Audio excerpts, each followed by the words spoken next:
I'm waiting for Farah to tell me it's good to go. Good to go.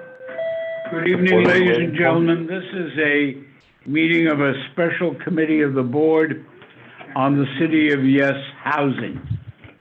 I want to tell all of you two things. Mr. Graziano? How are you? Good. Have a seat, sir. We'll get to you very promptly.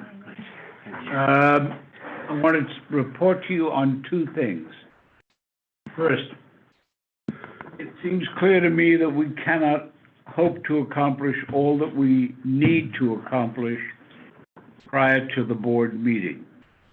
The deadline for our action is the 28th of June. We asked the representatives of the Department of City Planning at the last meeting if they would permit us to have more time and if they would consider it. The representatives said yes, and in order to avoid any problems, I asked them to put it in writing. Yes. Either came via invisible ink or did not arrive. So we're going to move as if we have a deadline and have to deal with it in the truncated version that it is. The members of the committee, Rosemary, did you get a copy of the draft? Yes. Good. Yes, I did.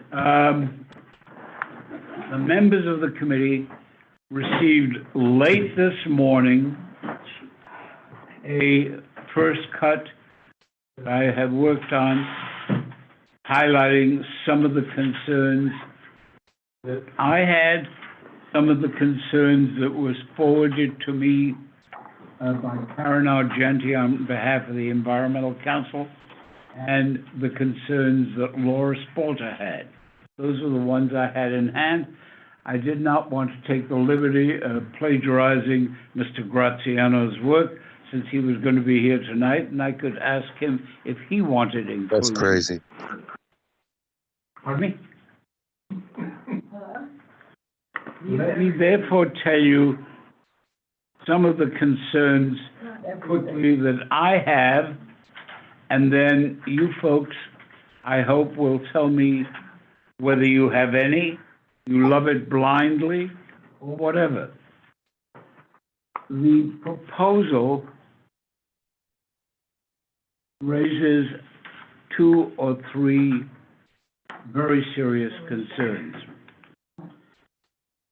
One is, it says it is a citywide proposal, and as such, it applies across the city, making variations only, or stating it's making variations only as between low density, high density, and mid density type of housing. If you can find me a significant portion of any of the outer boroughs that are exclusively high density, low density, or mid density, I will award you the Quantico with an Oak Leaf cluster. It doesn't happen. So that, for example, is a beginning point. Excuse me, there are people waiting to get into the room. There are people in the waiting room. Specifically, this I'm board. not seeing anyone, Will you I'm sorry. please, Sarah, please. Sorry about that. Go ahead. This board, I apologize to all of you in advance. I'm a little hyper tonight. My wife had surgery on Friday. She's driving me nuts. And I just came late because my daughter took her time getting in to be the relief pitcher and relieve me from my insanity. So I apologize, but I'm still insane. This board spent both time and money to secure a 197A plan that was submitted to the New York City Council and approved. Submitted to city planning first and approved. Submitted to the borough president and approved, and is the law today.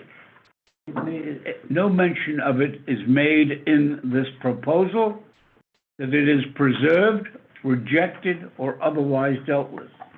The same fate applies to SNAD, which the city council, which city planning has not had a great deal of love for an extended period of time. Indeed, once tried to negate unsuccessfully. And so this SNAD, too, is in jeopardy. The Special Natural Area District, an environmentally and climate serious change. It, too, would be in jeopardy. Those are two examples of what happens when one size fits all, and that is the proposal. The second part is something that has already been acted upon in part by the Land Use Committee at its meeting last week. There is no definition anywhere in law of what is affordable housing. What is affordable in the South Bronx is not affordable, is much more affordable in the borough of Manhattan. What's affordable on Park Avenue is not affordable in Kingsbridge, et cetera, et cetera. But throughout this thing, they talk about affordable housing. The needs, as a former commissioner of building and as a current member of the New York City Housing and Development Corporation, I can tell you, the need for public housing or private housing is in the area of lower, middle, or middle income and lower income. Those folks need housing desperately. They don't need luxury housing. They don't even need market rate housing in this town. What this town needs is housing for people in the salary ranges of $75,000 and less, not more. And yet the affordable housing they're proposing here would include people who make $210,000 a year. That's an outrage. It's a rape of the taxpayer. It's not appropriate. Land use proposed that the city council members from this district support legislation to define affordable housing and to redefine the area median income, which is the standard used to fix the number and costs of areas. At the present time, the area median income for your neighborhood is based on what's going on in Scarsdale. And the area median income for his neighborhood is Roslyn, Long Island. Both of those cities are part of this New York City area median income. That's outrageous. All it does is elevate the income levels and make it a more difficult task for people not of means. We're proposing that, and we're calling that issue to the attention of city planning. The next one is something that really does trouble me. This applies particularly to the condo co-op group, but it applies to any apartment house. While they allow the addition of additional area, for example, 20% more housing, building in the backyard, what about the people who are in the house today and are going to have to live through the construction while they build another floor on top or expand the side? Do they have to approve? No. Do they have to be consulted? No. If the owner wants to do it under this proposal, those people get the shaft. That's wrong. The same kind of need and the same kind of proposal came up in another very crowded city, which has an even worse problem in terms of housing, not for the same reason, but because the city of Jerusalem is occupied in the city itself predominantly by tourists who are there sporadically and therefore leave the housing vacant while they're not there. So they needed more housing. So what did they do? They created something called Tamar 38. It's been highly successful. Unlike this proposal, it requires a permit.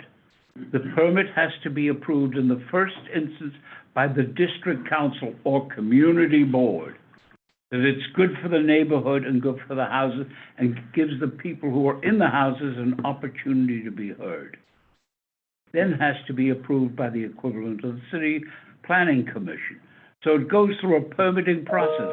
This one requires no approvals to go ahead and do it. That's part of it. The next issue involves a question of of whether or not the existing occupants of these residential structures can be forced to agree to taking on all of these burdens without getting any kind of compensation for it. And that's something that I find personally troublesome. You may not, and if you don't, that's what I want to know. The next one is an issue that is really troublesome to people who live in the housing authority and will be under this plan extended elsewhere. If you can visualize Marble Hill housing, it is one of those projects, as is in Fort Independence, where they provided a green area or blank area where people could sit on the bench, where people could sit outside, where they could talk to one another, and where they could walk the dog if they had one. All right? City of New York has started a program, 2 programs, one of which is called Infill. Under Infill, the Housing Authority proposes to build in those vacant areas. If it's a parking lot, if it's a dumpster area, if it's a bench area, they can build middle-income housing. People who live in the Housing Authority do so as a matter of need. They don't have an obligation to live in a sardine can, in my opinion. That's wrong, in my opinion. If you disagree, for Pete's sake, tell me. This is a committee, it's not one man. Number 2, they are proposing now to privatize the Housing Authority buildings.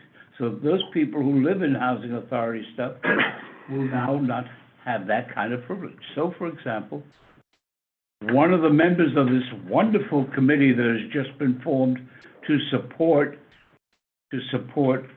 city planning's proposal is the ARCA organization. Well, they've been named to be the managers of several of the Housing Authority buildings where they've been given a non-bid contract for years to manage it and then ultimately privatize it. As a member of the HDC, I have voted against that, and I have blocked it, having come up to this part of the Bronx. But I can't do it citywide, and that's the way it is. This would do it citywide, and that's wrong, in my opinion. If you disagree, please let me know. This proposal has another aspect to it. It has areas where people can say, I want to build a little private house behind my house, a cottage. It's in the backyard, and it's going to be for my daughter-in-law. The house has been up for a few weeks. Isn't the daughter-in-law, it's the first person who can pay the rent, or the person who's going to live in the basement. That means you need to have code enforcement to make sure that this doesn't happen. As a matter of public policy in this city, at the moment, the city administration has allowed basement living. And those of you who remember the floods that we had last year will remember that a number of people living in those basements were trapped and some were killed. But more important than that, you have again a need of having some form of regulation and somebody to enforce it. The city has announced it's cutting the budget for the number of inspectors. That's how serious it is. It's wrong, in my opinion. If you disagree, we need to know. There is another area that well, I've mentioned the house in the backyard so that the person can get some extra cash. How much extra cash and who's the tenant? There's one part of this that many of you will, I think, disagree with, but I want you to think about it. And that is the elimination of parking in public buildings. Between the sheds that are sitting half empty 99% of the time in the street rather than on the sidewalk, and dining sheds? Yep. And the areas of streets like Riverdale Avenue where there was 4 lanes of traffic reduced to 2 lanes, and when there's triple parking to 1 lane, Parking already for individuals in the daytime is terrible, and without garages in the buildings, it becomes worse. In a residential area, there are relatively few areas where, unless you're prepared to spend the next hour or so driving around, you're going to have an opportunity to get a nearby parking spot. That's something that's important to many people. In the outer boroughs more than in the inner, there is no mass public transit in the East Bronx other than buses. That is why former Borough President Freddie Ferrer and I, while on the MTA, put through a proposal that is now going to go in effect of putting on the railroad tracks New York City stops in 4 places, so that at least in the areas of Morris Park and elsewhere, the train will stop so that people can take it either to New Rochelle, where more and more people are using it, or will use it, and to Grand Central. But that's still not enough. Many people just need it. I'll give you an example. Have you ever thought if you had to get to LaGuardia Airport from here, other than an Uber, how would you get there? The buses don't do it directly. That's not any scheme or conspiracy to give the public a share. They have a limited path on which they can operate a bus.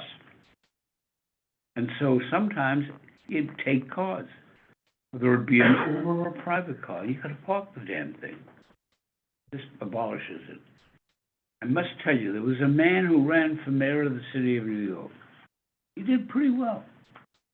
His name was William Buckley. He was the publisher of a conservative newspaper.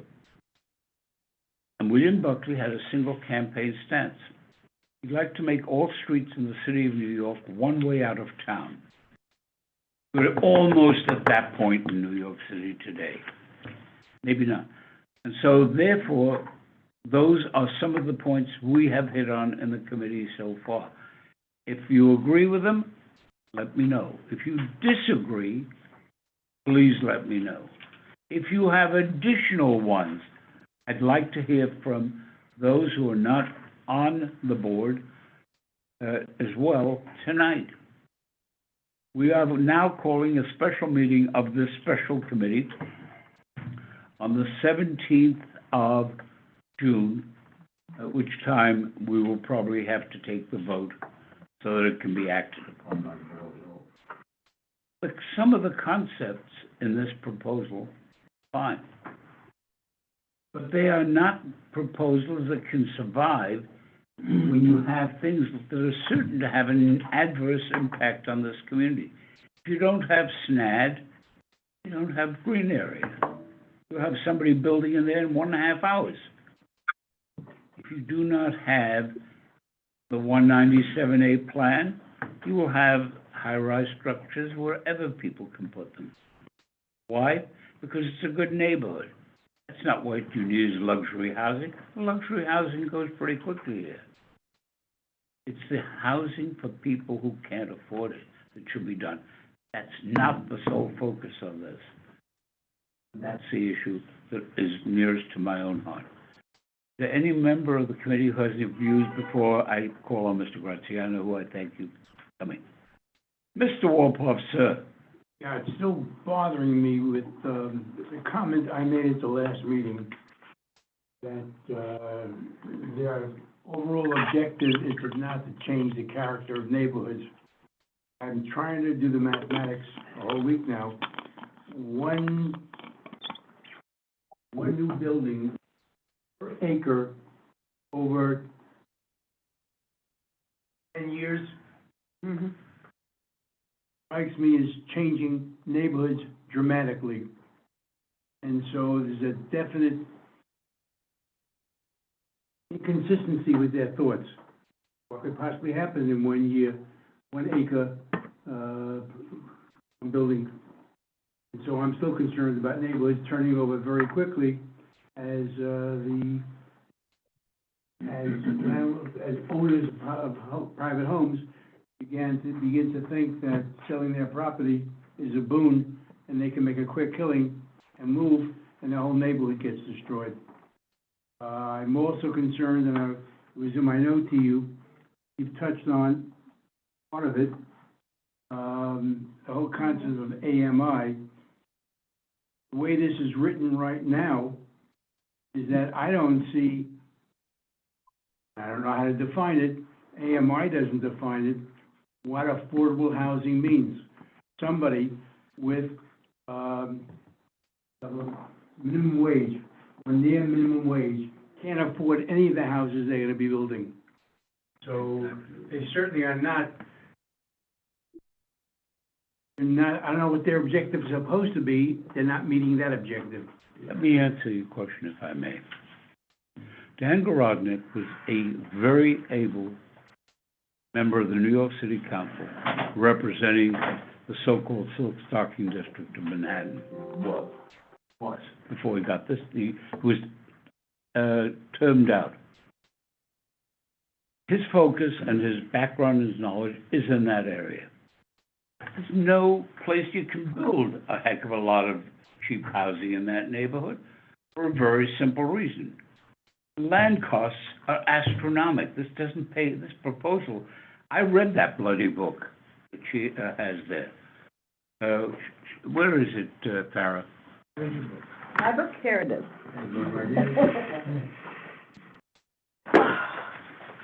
That's what we got, okay? I read the damn thing. 1,386 pages. Yeah, Sarah. You're one of the few Show me boards your- that's received. Show me your I want feet. you to know. I read that damn thing. Nowhere in that book do they make the point that land costs are a critical factor in determining what you can build. Nowhere do they mention the building costs are a factor in determining what you can build. The tax costs, the costs of materials, the regulation, all of those will decide what will be done. I will tell you, I formerly represented the real estate board, so I know that stuff pretty damn well. This is not done with any borough other than Manhattan in mind, because the focus is on issues that are Manhattan-centric. They are not on issues that are the Bronx. Let me give you an example. The pastor testified before the Land Use Committee and this committee a few weeks back. He thought I didn't make sense. He made a point that there is an absolute need for affordable housing for people. I made the point in response to Define for Me affordable housing. It isn't defined to this day in any regulation anywhere. All right? So let me tell you how that results. There is built by Brookfield on the Major Deegan side going down. There are built 3 high-rise apartment houses. They are all within the realm of affordable housing. They all receive the benefits of affordable housing. Every one of them has 1 or 2 apartments, but not much more. There are $40,000 or $50,000 income people. The average rent in the building is in excess of the equivalent of $90,000 to $180,000 worth of income. I'll give you a better one. This one I know because it's a client. Go down the West Side Highway, and you will see at the bottom of the West Side Highway, the Pyramid Building. The Pyramid Building has 10, count them, so-called affordables. Pyramid Building has some very significant rents for relatively minor apartments. It's a beautifully maintained. Is that the one on 57th Street? Yep. Okay. It's a beautifully maintained, it's a beautifully furnished building. It's a wonderful building. But I will tell you, it's not affordable housing for you or you or you. Certainly not for you, Pat. Protect Riverdale, protect Riverdale being, from my low-income point housing. being specifically, that's where we ought to have our focus. This doesn't have the focus. That's where, so that the bottom line, as I would like to see it, is the following. I would like to have the city council take the proposal advanced by city planning. The proposals or comments of each of the community boards, Mr. Graziano's very sage comments, which you'll hear in a few moments, Again, you missed it. and all of the others, and have the city council appoint an academic, hey, David, please, appoint an academic institution that is not wedded to anybody, that is independent and skilled, to put together a serious plan of housing that's fit for people and fit for living. That's what we need, and fits people's budgets. I don't give a damn for the person who makes $210,000 a year. I really don't. But I do give a damn about the people who make $50,000 and $60,000 a year, and often less. And that's where we ought to place our focus. That's where housing is needed. And the pipe dreams about office buildings, let me just answer those. I apologize for monopolizing this, but I would think you need to know some facts. I want you to visualize an office building in Manhattan, any office building you know, all right? The average office building in the city of New York has 4 bathrooms to a floor. They may have 6 stalls, they may have 10, but there are only 4 located bathrooms with waste lines. In order to turn that office building into residential structures, they are going to have to rip out the plumbing from top all the way down into the ground to the waste lines and put in all new plumbing in the building. That costs almost as much as tearing down the building and starting all over again, especially when you realize that most office buildings have windows of a certain dimension. You cannot get legally a room that fits those kind of dimensions. They're built for offices. Sure, there are a few that'll work. Sure, there are a lot of the old hotels that'll work. But by and large, it's not realistic. It ain't going to happen. Okay, I apologize. Anything else, Marty? Yeah, 2 others, but, I'm concerned about, I think you hinted at it, tenement-style living, bunking up people, families in single apartments with shared facilities, but they're all tenement housing. That bothers me. And the last thing is, I live in a high-rise, so it affects me, doesn't affect me, but the American dream is to own your own home. And this project is to eliminate private homes. I heard an elected official with whom I respect challenge the idea of the single R1, R2 districts as being underlying racist. But the fact is that we know, and you pointed out, all over the Bronx, there are many people of minorities who have built up, who have succeeded and bought their own homes because that was the American dream. This knocks that out entirely. Rosemary Ginty, who is sitting quietly at this table, about 3 years ago called our attention to an area of Kingsbridge Heights called Webb Avenue, Claflin Avenue, University Avenue, where there were some very beautiful homes, owned overwhelmingly by people of color who had just moved in and could afford to buy a house. Those folks had a complaint. There were large apartment houses or buildings that were being occupied by an inappropriate number of people, 12 to an apartment. It was killing the area for them. They would have to either move out or do something else. Government wouldn't help them, wouldn't come to their rescue. We tried. Didn't happen. We wanted to declare the buildings landmarks because they had landmark quality. Didn't happen. That's the problem. Lofty ideas make sense. It helps when they're practical. Marty, with respect to the SROs, let me give you one more piece of personal knowledge. In 1965, Frank Hogan was the district attorney. and the legendary district attorney of Manhattan. He impaneled a grand jury. The grand jury, that was because two events were occurring on the Upper West Side of Manhattan with increasing regularity. The fulcrum of it really was 95th and 94th Street between Broadway and I guess it was Riverside Drive. That was that they were being used as either drug dens or houses of ill repute. They were SROs. They were one room with 3 or 4 rooms sharing a bathroom because they were a large 5-bedroom apartment originally. 4-bedroom. You recommended, the grand jury recommended, that the Department of Buildings commence proceedings to close down all SROs. And indeed, the state multiple dwelling law was enacted to put real dampers on SROs.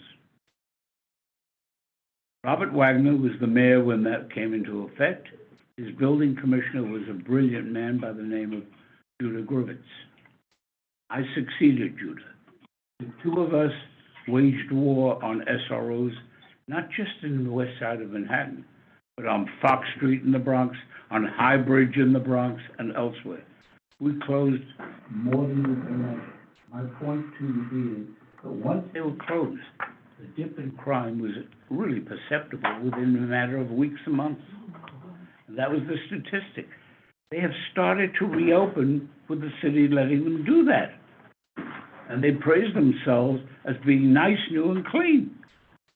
But that's what leads you to the next step, which is the shelter of 6 people to a room contemplated for Broadway.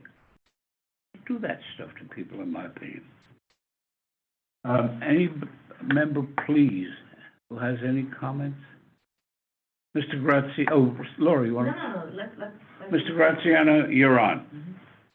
Let me unmute myself on here so I think everybody can hear me now. Oh, You know what? I'm going to mute myself. There we go. That's better. I don't have a camera on this laptop, but that should be fine because they can see me here. So thank you very much for having me tonight. And Mr. Merdler, your breadth of history is extremely helpful in all of this because I think it gives people a real understanding of the arc of things that have happened. Just a little introduction from my end. I'm an urban planning, historic preservation, land use, and zoning consultant. I've been doing this for a little under 30 years. I'm from Flushing in Queens, and I have been deeply involved throughout the city and in over 50 municipalities, working with communities to come up with protections for their communities as well as reasonable development scenarios. And during the Bloomberg administration, while I did not do your North Riverdale or Riverdale on Hudson rezonings, I did almost every contextual rezoning in Queens, and I advised on many other rezonings. In addition, I was the president of the Historic Districts Council for a number of years, and I actually assisted in getting Fieldston designated when it was designated in, I believe it was 2007, 2008, around then, right? As well as putting over 3,000 buildings on the National Register of Historic Places, and really being deeply involved in all of this stuff. So, you know, the arc that I give to people, and I just want to give a little bit of background here. The zoning we have today, you know, this is one of the big, and I'm going to be a little less circumspect and polite than the chair. The zoning that we have today, which was created in 1961, the Department of City Planning and the mayor not only have called it racist, but they've called it outdated. Now, I want everybody to understand that we have today in the city of New York, and I don't mean temporary residents, I mean permanent residents in New York City. We have 8.2 million people in the city today. In 1960, we had 8.1 million people. So while we went up, down a million when I was a kid, up a million, then up another 800,000, now we've come down 600,000 in the last 5 years or so. Since 1960, we've built over 800,000 additional units in the city of New York. So the capacity that we have is there, and I agree 100% with the chair that this is not a housing crisis, it's an affordability crisis. That's the issue that we have in the city of New York. The build-out of the zoning that we have today is for 16 to 20 million people. So while our infrastructure cannot support 16 to 20 million people, if every property in the city were built to its maximum potential, it could accommodate 16 to 20 million people under the current zoning. Now, the mayor and the Department of City Planning call this outdated. However, the zoning that they want to bring us to is the zoning from the original zoning of 1916, the 1916 zoning ordinance, where all of the things that they are proposing, these 15, they call it 15 proposals, it's 1,386 pages of text, will bring us back to 1916. So I say we're getting rid of outdated zoning and bringing back prehistoric zoning. And the build out for that zoning is 55 million people. And this is from their own statistics, the Department of City Planning. I'm not making any of this up. This is from their own statistics. So what is the real reason for the city of Yes? What was the reason for the economic opportunity which just passed at the City Council on Thursday? And why is the city doing this? So, as I said, I'm going to be a little more blunt. 1 week after the mayor was elected, he created something called the Blast Committee. The Blast Committee was made up of his donors, the construction industry, the real estate industry, and housing, mostly for-profit housing groups. They came up with something called the Get Stuff Built list, which was about 120 different items. I would call it a wish list. And that turned into, for the most part, the city of Yes. That is what we have today. So, as someone who does planning very seriously, as someone who's been doing it for decades, when we look at an area for a rezoning, such as the rezonings that were done here, right? When we look at this kind of examination of a community, we analyze every single parcel. You know, again, I'm looking at this map of North Riverdale, and we look at every single property, and this, yes, and Central Riverdale and Point Doorbell. So my point is, we look at every property, and we examine, well, this is what the zoning is, this is what it can be in certain conditions, and these are the goals of both the community and the Department of City Planning and the mayor and the elected officials, because it's always a balance, right? When we had, during the Bloomberg administration, we had a real, for the first time in a very long time, in my opinion, we had an administration that was willing to work with communities very deeply. Since then, that has not been the case. However, under this administration, the goal has been to undo everything that was done. And this has actually been stated by the mayor and by the Department of City Planning. Low-density housing is the cause of the housing crisis. It's one quote. The contextual rezonings that were done should have never happened, and we need to get rid of them. The 1961 zoning resolution was a mistake. All of these wild statements that have no basis in reality, but have a basis as part of the narrative from the Department of City Planning, the mayor, and the folks who are involved in pushing these proposals. So what I'm going to show you tonight is, I'm going to be switching back and forth between things so that you can understand both, I think, what's going on and some of the data. Some of it is general. Some of it is very specific to here. I actually did a whole study of CB8 for you, but I've added to it dramatically since I sent it to you about, what, a week and a half ago or something like that. So it's really detailed now for everybody on both the Zoom and on the committee to see. So I think I have to share screen. How do I do that? So, Hold on a second. Here we go, share. Okay, there we go. That will, it delays a little, give it a... that's okay, I just have to share. There we go. Okay, so let me minimize that. Okay. So part of my explanation is for everybody to understand that while the Department of City Planning segmented these into 3 separate tranches of zoning changes, the economic and the housing pieces are completely intertwined with each other. And it's extremely important for people to understand this because the setup of the commercial is enabling the residential and vice versa. So what I'm going to show you here is going to be heavily focused on the housing, but I want to show people how it has dovetailed with what has just been approved. I think it's very important for everybody to understand the intent of this administration and what they're trying to do. So the slide you see today is actually the slide that you saw as a community board. When they came with the economic opportunity piece, they showed you this slide, or they showed almost all the community boards this slide. I'm not sure if they showed you this slide, but this is the slide they showed. And they showed you a pretty picture with a soft gauzy lens with a 1-sentence explanation of what this proposal was. So being the planner that I am, and I've read this 1,386 page beast, and I read the 1,127 page one as well multiple times, I looked at what this actually is. So I'm gonna show you why I frankly don't trust the Department of City Planning whatsoever and their agenda here, and why. So this is what they showed to the community board. Corner stores create a process to allow for small new bodegas and other locally serving storefronts in residential areas. Well, I looked in the text, and that's not what the text said.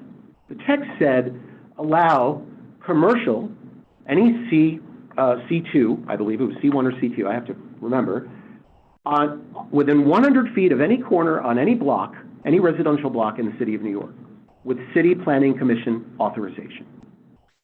And when this was brought up to the city planning folks when they were coming to the meeting, the first reaction was, oh, that's never going to happen. Well, then why are you proposing it if it's never going to happen? Well, there were times in the past where someone wanted to do something and they couldn't do it, and this would just let them do it. And I said, but we don't have a problem with it now. And they said something that they have now repeated over and over. This is a deregulatory program, and that includes the commercial and the residential. It is deregulation of zoning, to which I say, we are not Houston, Texas. We are New York City, and New York City is built on very generous zoning. I want to make that very clear as someone who's worked in 50 municipalities in New Jersey, New York, Connecticut, and Massachusetts. They have very generous zoning, and even the most restrictive zoning in the city of New York allows all kinds of things to happen. So this is the sentence they showed you, and probably didn't say much more than what they said in that sentence. This is what they showed the city council in March at their hearing. Much more information. Why are they showing the city council different information than what they showed the community boards? Okay, so as you can see, it lays out most of what I just discussed. However, it gave sole authority to the City Planning Commission.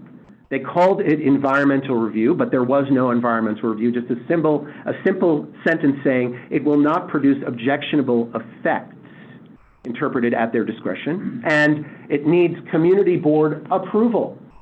And city council members said, well, wait a second. So if a community board says no to a particular store that wants to go into a property, you're going to say no? And for 5 minutes, it went back and forth, and finally, Chair Garodnick said, community boards are advisory only.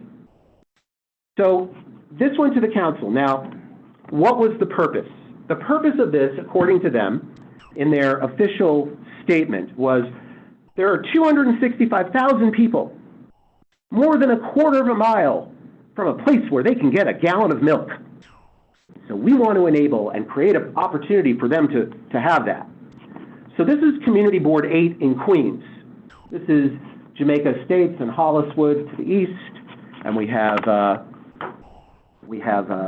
that's in the yellow areas is Fresh Meadows. These are single-family zones. To the west are two-family zoning. Sorry. Yeah, something's going on here. There we go. Weird. Okay. And the orange is two-family zoning, and the rest of it is mostly lower density multifamily zoning, R4, R32, R4, R5. These are the areas in gray that are within a quarter of a mile of a commercial zoning strip. Okay, so these are all the areas where commercial overlays, they're within a quarter of a mile of a commercial overlay. And there's the press release from the mayor in the right-hand corner. Now, 265,000 people sure sounds like a lot of people, but it's 3% of the population of New York City. And most places that don't have a store are places like Jamaica Estates and Holliswood, which are extremely suburban neighborhoods along the Grand Central Parkway, who don't necessarily want a store in their community. So let's take a look at what that looks like. Now again, you're going to see how this dovetails with the housing, and this is why I'm showing it to you. These are, again, this is an aerial view. The areas in gray are the areas within a quarter mile, and the areas that aren't are the areas that are outside of that quarter mile. So this is a typical block in Jamaica Estates, leafy green, big houses, somewhat similar to Riverdale to some degree, but very typical areas of Queens and other parts of the city have neighborhoods like this. Now, based on this proposal, every single one of these locations could have up to 2,500 square feet of commercial space. Okay, and I actually showed maps of how this was going to affect entire neighborhoods. I did it for Throgs Neck and City Island and Canarsie and Mill Basin in Brooklyn and parts of Queens and parts of Staten Island, just to show people how this proposal would work. So let's take a piece of property in Jamaica Estates. And again, this is going to be something that is going to be very transferable as we go into Riverdale. This is a property on 16,800 square feet. Now, this is a pretty big piece of property. It's an R1-2 zone. You have properties like this in Fieldston and in Riverdale, and which also have, some areas have R1 too. The minimum lot size is 5,700 square feet. It's a 0.5 FAR, floor area ratio, and there's one parking space per unit. Side yards are 12 feet and 8 feet minimum, 30-foot rear yards, 20-foot front yards. Okay. The house currently is about 3,000 square feet. Today, the owner of this property can sever off 6,000 square feet and build a one-family home with a 0.5 FAR and still retain enough property. They're still below a 0.5 for their own property, and they would have a new single-family home. And this is the history of subdivision in not just New York City, but across the country, right? Now, typically houses in an R1-2 zone have a 37 to 40% lot coverage. Okay. Now, the baseline that the city wants to go to, and this is with the elimination of all single-family zoning in the city of New York, and in fact, the elimination of all two-family zoning in the city of New York, where every property will be allowed to have 3 units per property minimum.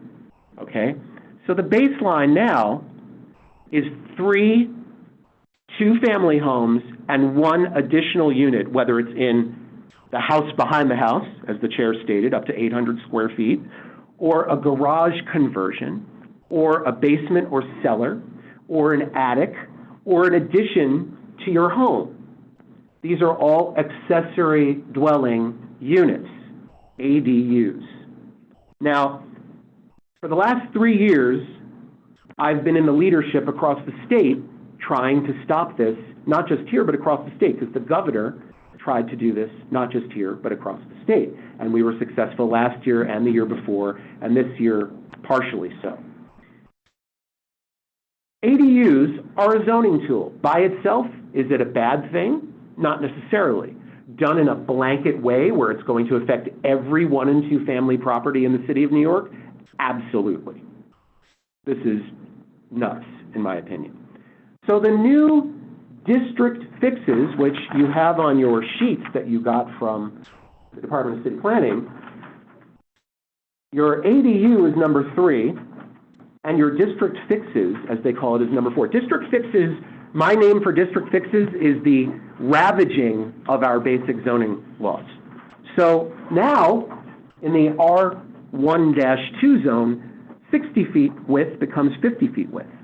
5,700 square feet becomes 4,750. 0.5 FAR becomes 0.75 FAR. Lot coverage goes from 40%, 35 to 40% to 60% to 80% lot coverage. And no parking required, because all parking requirements will be eliminated for all new residential development across the city of New York. And I always say the public reason is cars are evil, and people who drive cars, you're all very evil.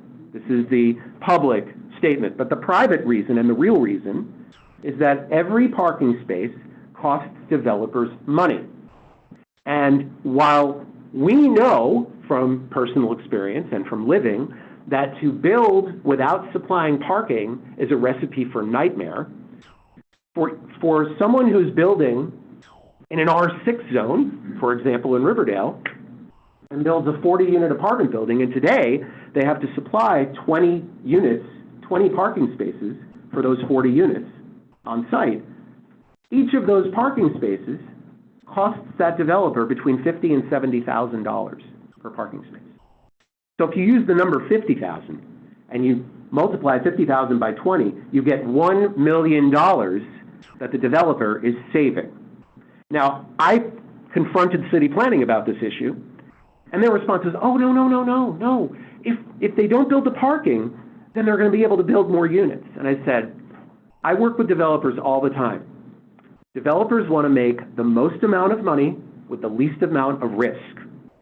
If they can pocket $1 million by not supplying parking because they don't have to anymore, then that's exactly what they're going to do. And in fact, that basement space that they have to build anyway, that will become amenities where they can charge more rent for their recreation room and whatever else they're going to have down there. So this is, again, it's a gift to the folks who have supported the mayor. Now, if you're in a transit zone, transit-oriented development, which a huge portion of Community Board 8 is in, as is Community Board 8 in Queens, well, now you can build an apartment building. So that 16,800 square foot lot becomes a 33-unit apartment building. How is that? Well, the FAR goes from a 0.75, this is the new baseline, 0.5 to 0.75. So again, they're going to increase FAR by 50% baseline, and now they're going to give it another 50%. So it's a 100% increase from today's maximum. So now that 16,800 square foot building, property can generate a 16,800 square foot apartment building. Now, apartment buildings today are not allowed in 1- and 2-family zones. Again, this is going back to the 1916 zoning ordinance, which allowed apartment buildings in 1- and 2-family neighborhoods. The reason you get 33 units is that you divide 16,800 by a new universal dwelling unit factor. This is a number that every zone has in the city of New York. Well, the Department of City Planning wants to get rid of the numbers that are for each of the zones, which of course are based on different floor area ratios, et cetera, and replace it with the number 500. However, if you're in an inner transit zone, which parts of your community board are in, they will get rid of the dwelling unit factor altogether. So now, the only thing that will be guiding the number of units, and this gets to your SROs, that's exactly what this is about, and micro units, will be what building code approves. And currently, for an SRO, I believe the number is 150 square feet per unit, or per habitable space. So now, you're talking about, now this wouldn't affect this particular property, but it would affect many, many parts of the city. So again, a one-family home can currently have two single-family homes. The baseline will be 9 units, and if they're in a transit zone, they could have up to 33 units. How does the economic piece of this dovetail? Well, now, I go to the Department of City Planning and say, I want to build a retail store up to 2,500 square feet in my building to service my residents. Don't worry, it's not going to affect any traffic because I didn't build any parking here. No problem. And they will get their 2,500 square feet. Now, thankfully, the city council got rid of the corner stores. However, they did not get rid of something that will deeply affect Community Board 8, campus commercial. I want to make this clear.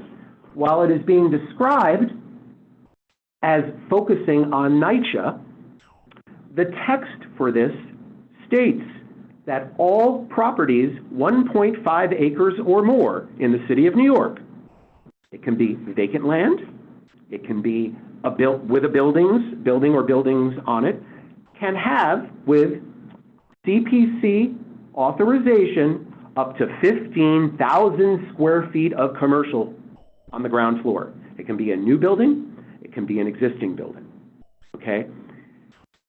This was changed slightly, so now the city council has to vote on it. But my belief is, why are you creating this in the first place when we have a crisis trying to restore our retail strips in our commercial areas? Why would you want to spread out large-scale commercial in far-flung residential areas across the city? And again, it's to service the developers who are going to build infill, campus infill, on residential areas. And again, that campus is a misleading term because the term of campus is 1.5 acres or more. It can be... Yeah. This has direct relevance here. Absolutely. One of the few advantages of having served on this board since it first was formed is the following. About 5 years ago, a developer came to us who had a relationship with people who were doing some aspect of management at a very important facility up here called Mount St. Vincent. And he wanted to put up on Mount St. Vincent, that building, a large box on the ground floor and a high-rise above it. And there was an area there. Now, Mount St. Vincent, the sisters did not know about it. This came to us before it came to their approval, but one of their managers said, "We'd like you to tell us where that goes." I told him where it goes. But this was specifically the concept that was pushed about 5 to 10 years ago. So, again, sole authority initially to CPC, no environmental review, and again, advisory board only. That was the initial proposal. Let me give you an example, and again, I'm going to refer this back to Riverdale in a second. This is Bayside, Queens, which is pretty close to where I live. This is Northern Boulevard and Bell Boulevard, which is sort of the center, our commercial downtown for Bayside. You have the rail station, which is right up here, the Long Island Railroad, and it's zoned R6B, which is pretty high density for Eastern Queens. Certainly allows for a 5-story residential building, et cetera, with commercial. Just to the west of this area is a rental complex called Bayside Manor. This is a classic garden apartment complex. It is all over the city. This happens to be a 3-story garden apartment complex. Many of them are 2 stories, but this is a 3-story one. Built in the 40s, and the property has a lot of green space because, you know, it's a garden apartment complex, right? So it's an R4 zone. R4, which you also have in Riverdale, is a 0.9 FAR. Right now, the property is a little under that, and the height limit is 33 feet. So you can basically build a 3-story building. There's still some room for them to build if they really wanted to, but it doesn't really make too much sense. The baseline for R4 will go from 33 feet to 45 feet. So it will immediately jump up a story. The baseline FAR will go from 0.9 to 1.0, so it will go up a little bit. But if you're in a transit zone, you'll go to a 1.5. So now you have a big, chunky 4-story building. And if you have campus infill, your FAR won't go up, but your height limit will go up another 10 feet. So now you're at a 5-story building. And now I put my 15,000 square feet on the first floor. That is for any property, 1.5 acres or more. I want to make this very clear. And if you are a religious property, you will be able to do this anywhere in the city, whether you're in a transit zone or not. Well, let me stop you again with practical relationship. At the last meeting of land use, held last Monday, we had before us a transit zone application. It was a very good one. It was real affordable housing. It was going to be on Broadway, and the land use committee unanimously voted in favor of it because it was true affordable housing. Large, good people housing in my book, okay? Family. However, I want you to know a fact. I asked at the last meeting of this committee, the city planning committee representative, the following question. Has there been any prior zoning or experience of city planning with transit zoning or transit-oriented development? He answered no. I asked him the same question again, and even more firmly, he yelled, no. I asked him a third time, quite deliberately, has it ever happened? He said, never happened. It was called ZQA. It's been in effect for years. This committee voted against it way back when, as Rosemary can refresh anybody's recollection of it. And this building that went up is going to be a ZQA-approved building because it's on Broadway near the subway. My point is, as it has been properly used for affordable housing, great. Not this stuff. This is market rate rentals. So, please do not be misled. This is done for a particular cast of builder who builds shit. You said it, not me. Let me show you Board 8. Now that you saw my basic, that I think gives you maybe a little more understanding of the mechanics of this, let's show you how this is going to affect Board 8. So I'm focusing heavily on the single-family areas, and before I even mention that, I do want to mention one thing. I'm sorry, there we go. This discussion of we have to get rid of exclusionary zoning once and for all. This is a statement made by the mayor and the Department of City Planning. Again, it's racist. I would beg to differ. The folks who live in Southeast Queens, which is the largest black middle class in the United States, who worked 5 times as hard to get their single-family homes, I think they would beg to differ. It is not racist. Maybe it was 50 years ago. Maybe it was when I was a kid. Not where I live. Nor in Kingsbridge. Nor anywhere else, as far as I know, in the city of New York. So, I just want to give people a little perspective. Single-family zoning across the country has a long history of prejudice and racism. And many, many cities were primarily zoned single-family.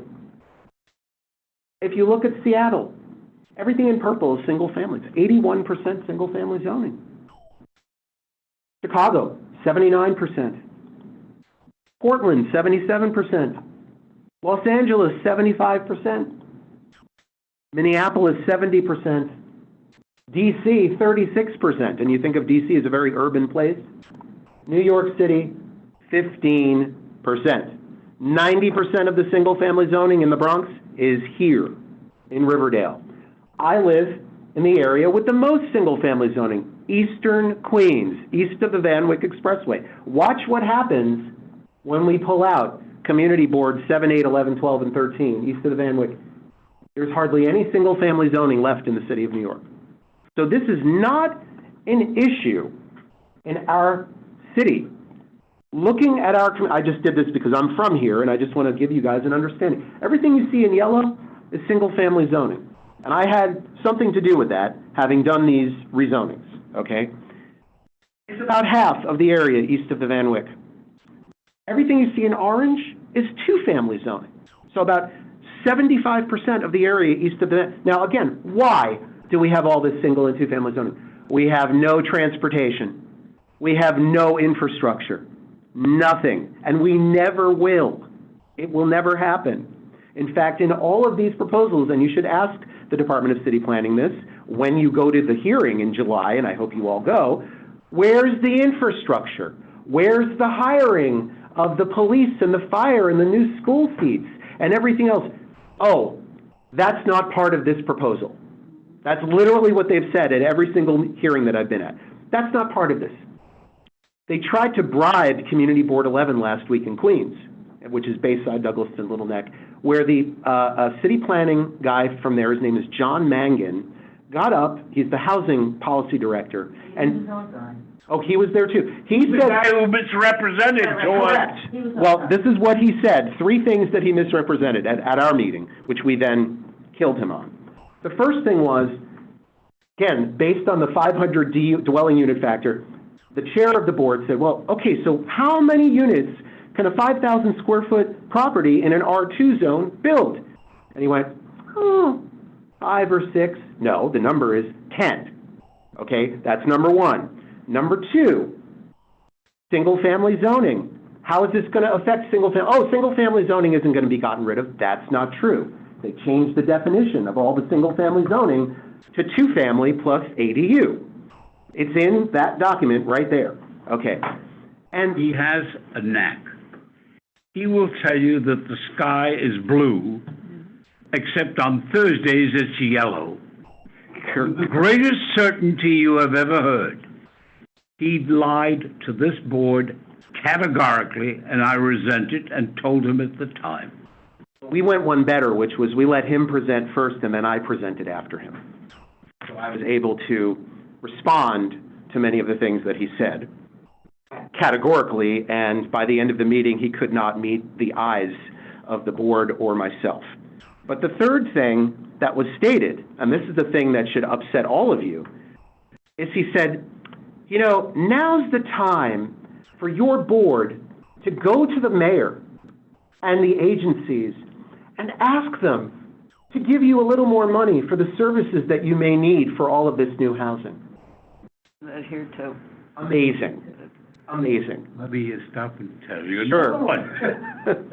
So we had something called congestion pricing. I'm well aware, yes. And congestion pricing, the chairman had a problem. He had a problem with the people in New Jersey who were suing in the federal court and who showed that they were going to wind up with huge bills. Now, why did we need congestion pricing? One reason was we had to raise money in order to provide additional transit facilities, a very sound purpose. Only problem was he offered to pay the Jersey communities, which would switch from opposition to in favor, millions of dollars if they would support it. That's the bribery that goes on here. This is perhaps, in my view, in my personal opinion, the most corrupt administration in the history of the city of New York. Cannot disagree with you. So you see the 1 and 2 family zoning here. So this all becomes baseline 3 units per parcel, 3 units per property. Baseline. Now, add in the transit zones. Everything you see in the crosshatching is the transit zones in the 1 and 2 family neighborhoods, and in the blue is the low density multifamily neighborhood. So given that, let's go back to Riverdale. So as we see here, Riverdale, the single family zoning in Riverdale is made up of R11, R12, and R2. Mostly R11 and R12, a few spots of R2. Okay. R11, again, I'm preaching to you guys. I'm sure you're very aware of this. These are just the basic statistics for those of you who haven't seen it. It's the most restrictive zoning in the city for good reason. It's only in 3 locations in the city. It's in Riverdale, it's in parts of Staten Island, and it's in Douglaston, in Douglas Manor, along the Little Neck Bay waterfront. And I put that in there myself. The only part of Queens that has it. So These are very, very tiny parts of the city that are zoned this way, and they're all zoned this way for a very good reason. Sensitive land, sensitive environment, right? It is not done willy-nilly. It is done for this reason. Okay. The next most is the R12 zoning. Again, that's your 60 by 100 width. Again, Fieldston is zoned that way, although frankly, most of Fieldston really should be in the R11, in my opinion. And the smallest of the single family here is R2. I am the author of the R2A zoning, which was adopted throughout most of Queens, which is the anti-McMansion zoning that removed exemptions from the R2 zoning so that you didn't get giant houses on tiny lots. Okay? So, that being said, the first thing that's going to happen, and this is in this document, is that the R11 zoning will go away.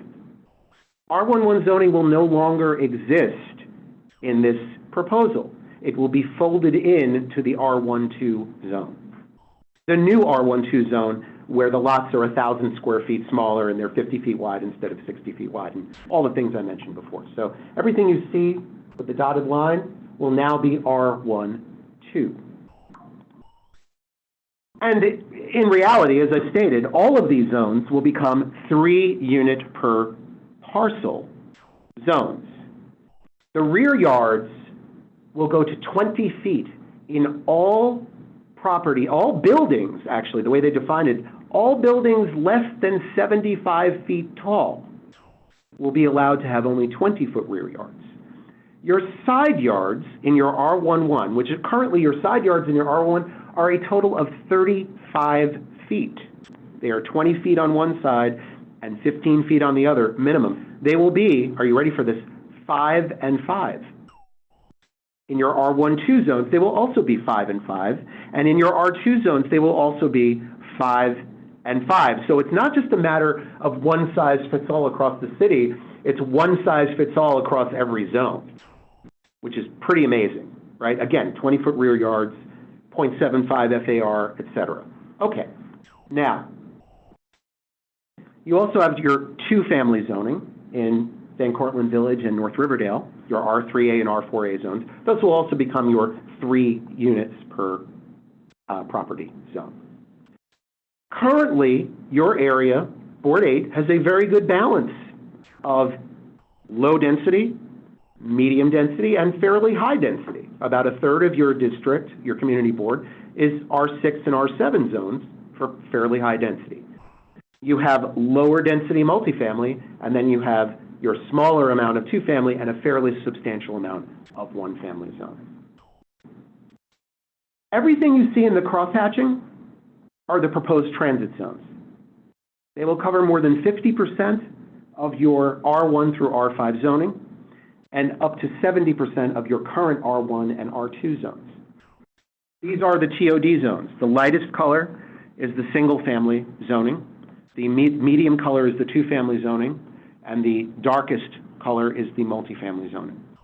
As I state here, the TOD zone would go back to the rules under the 1916 zoning ordinance. On all wide streets, an apartment building will be allowed to be built on every eligible qualifying property. It's a large lot in their definition. A large lot is 5,000 square feet. Like an eighth of an acre. It's an eighth of an acre, and boy, are there a lot of 5,000 square foot or bigger lots in your community. Now, on narrow streets, corners will be allowed to have apartment buildings. Now, it is very unclear, because I've read this document backwards and forwards now at least 5 times. Typically, the definition of a corner is more about within 100 feet of a corner. However, what the corner definition seems to be here, and I'm still not 100% sure, is that if you have a controlling property on the corner, you can append as many other properties to that corner property to build a larger building. So it's not within 100 feet. It's that controlling 30-foot wide property, and then however many properties you buy, a developer buys, to add to that property on the corner. That seems to be what it is. Again, I'm still not 100% sure Now, when if you that's say the buy, case. can you assume they're knocking down, say, a private house? You could assume that, yes. The intent of the transit zone by their own, by their own definition. So, Graziano, I wonder if you would do me a kindness. Could you perhaps do two things for me? One, is this, for example, a depiction of the transit zones of this portion of Riverdale or of the whole Community Board 8, but I'm going into detail. Give me a second. Wait a minute. What I'd like to do is ask you if you can give us a copy of the entire transit zone so that I can take it back to 1916, number one. And number two, if you can show us a depiction of the R2. Why? Because it has been my view, and my colleagues here have been long-suffering with me on this. This is not the city of yes. It is the city of yesterday. It is a reversion. As I told my friends at the Tenement House Museum, it's now the modern museum. Yes. Straight back to the 19th century. That's fast forward to the 19th century. So yes, I'm just giving you the parameters of what this is. And they call this missing middle housing. And the housing typology they're talking about are 3 to 5 story walk-up buildings that were built between 1910 and 1920. This is exactly what they're trying to generate in 1 and 2 family neighborhoods. So every road you see here in red, those are your wide streets. Riverdale Avenue, 254th Street, 248th Street, 252nd Street, Palisades, Fieldston Road, 248th, and Henry Hudson Parkway, Manhattanville Parkway, and I think that's it. Now, this is the SNAD. So again, you have a very unique situation here. We have a few natural area districts. Most of them are in Staten Island. You have yours in Riverdale. We have one in Fort Totten, Queens, which is great, except Fort Totten doesn't have anybody living on it. It's a park and a fire department center, but it still protects the natural area pretty well. Obviously, knowing your parts of Riverdale, this is a very important protection for your community. Now, everything you see in crosshatching is in the SNAD. According to the Department of City Planning, the City of Yes for Housing Opportunity will seek to carry changes through to special districts. This would include basic changes to zoning regulations, the introduction and allowance of ADUs on all 1 and 2 family properties, and areas covered with TOD zones, all of which would affect more than 50% of the SNAD. This would also include proposed campus infill provisions. And if you don't believe me, there's the slide from the city. Goal: apply changes while respecting essential planning goals. In general, the proposal will seek to carry changes through to special districts. I didn't write it, they did.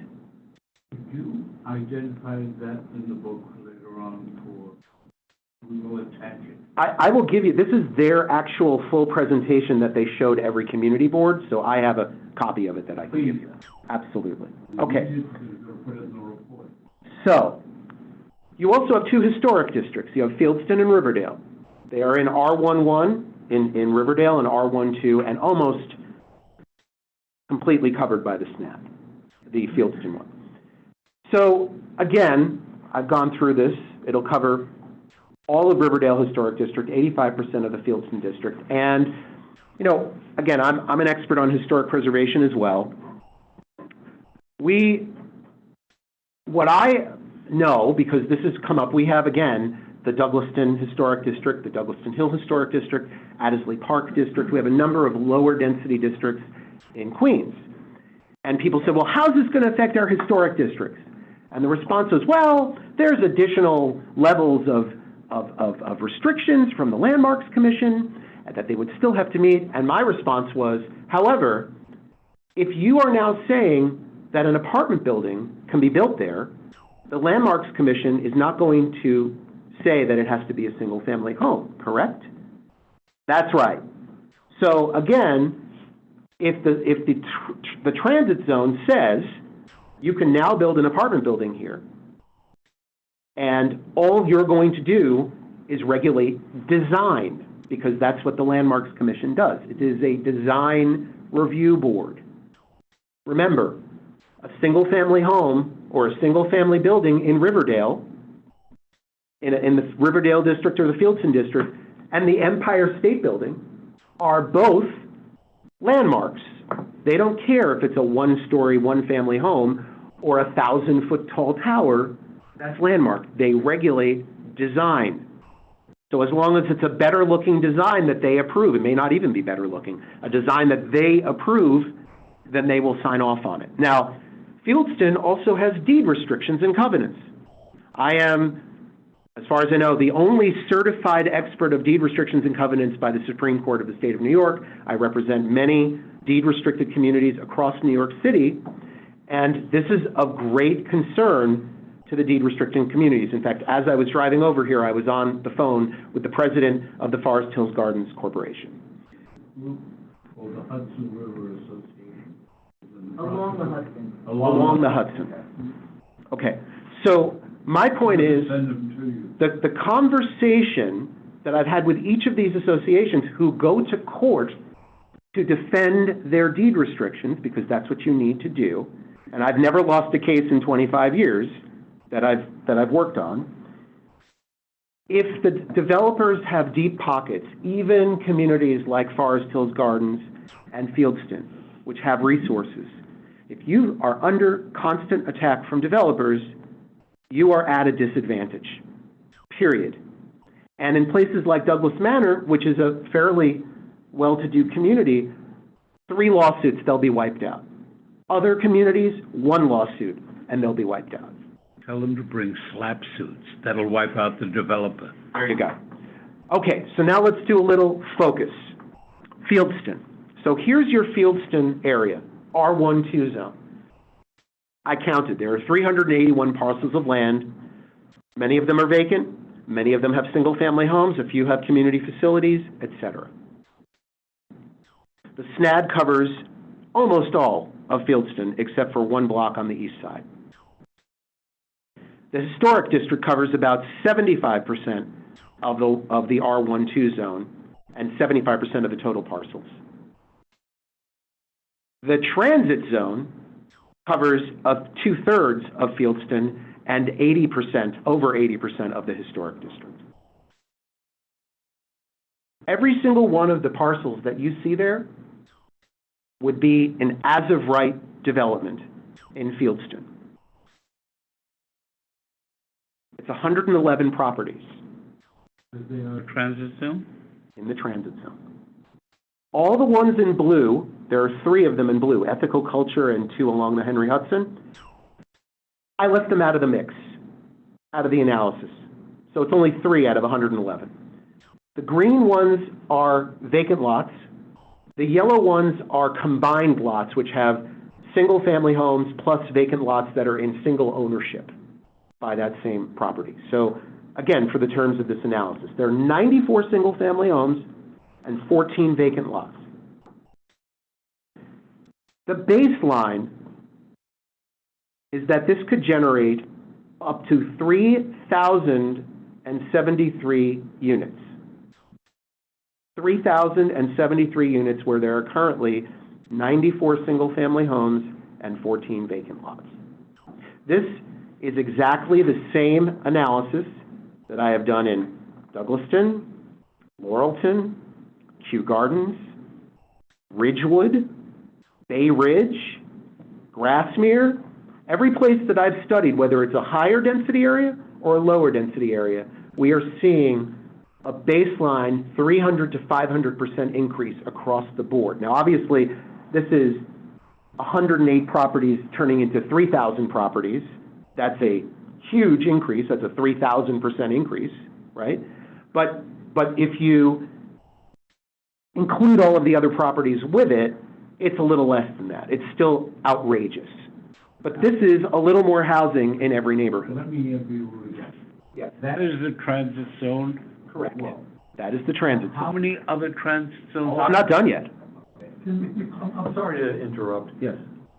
My recollection is that the transit-oriented development was within a quarter mile Yeah. of. Half mile. Right. Half mile. So it's a Okay. 1 mile radius. No, a half mile radius. Half mile, 1 mile diameter, that's what I meant, yeah. Okay. 1 mile diameter. All right. Yes. Of a And railroad- all the way to the railroad- western edge of that blue thing you just showed is within a half mile of Broadway?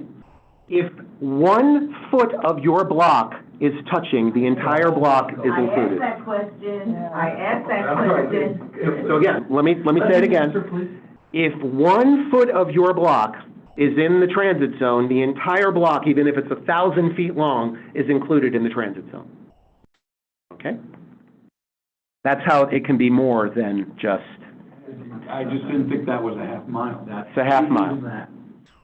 Okay. Let's look at the west side of Riverdale, Riverdale and Hudson and the other sub-neighborhoods. Now, I haven't done all of the numbers for you, but you'll get the idea. Again, you have your SNAD, you have your historic district, there's your transit zone, which goes basically from 247th Street all the way up to the top. And I'm only showing you, by the way, I'm only showing you the R1 and R2 zones. I'm not showing you the R4 zones that are also included and the other zones that are included. I'm only showing you the one-family zones. So there's 105 parcels that will be eligible. 2/3 of the historic district is impacted. There are 2 community facility properties, 16 parcels are vacant, and obviously some of these parcels are enormous. These parcels are multiple acres in size. Okay, so that's Riverdale West. Here's Kingsbridge, Spoyton-Duyvil. Most of the R12 in Spoyton-Duyvil is on the railroad right of way, so it's really not much. But the R11 area is significant. Okay, so the SNAD covers the R11 area, not Kingsbridge. All of it is covered by the TOD zone.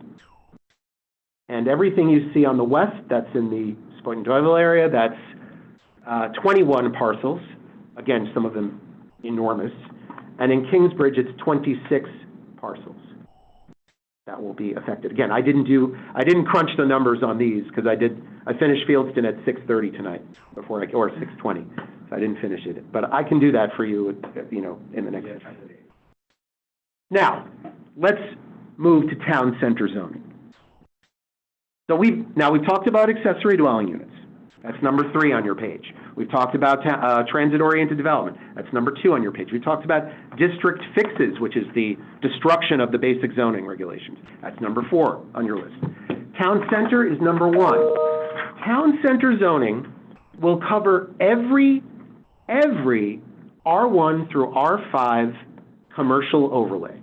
So every commercial C1 and C2 overlay within an R1 and R2 zone.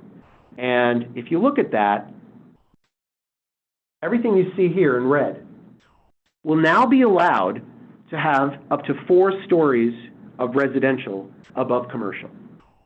Now, in some places, it makes sense. But again, this is removing community board and city council input and, frankly, the entire land use process. It's removing ULURP, as the transit zones would be removing ULURP. So a good reason to, of course, oppose this is the idea that the city would be taking it away. But I don't think it's an excuse to pass this with city council approval, meaning that, oh yeah, we can do this as long as the council approves. The issue here is don't change the process now. Yes? Just wanted, when we had planning here, Yep. I got a very disingenuous answer to my question. I asked about the old law of unintended consequences.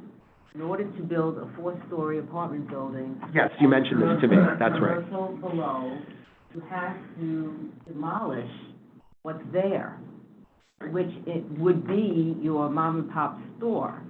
And the answer, which I consider very weird, was they had commercial businesses, yes, because they would be demolished and they would be gone.